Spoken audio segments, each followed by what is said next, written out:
Министерството за внатрешни работи продолжува со засилените акцијски контроли за ставање на ред во сообраќајот.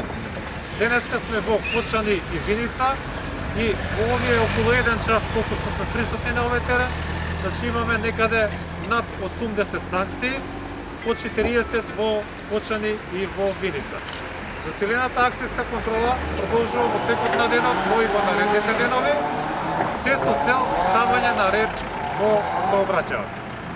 На ниво на цела држава, додека траат овие засилени акцијски контроли, скоро околу 1 месец имаме над 14.000 санкции, и тоа пред се зборуваме за пречекорена брзина, нерегистрирани возила, возење без возачка дозвола, како и санкционирање на прекршоци што ги прават мотоциклистите.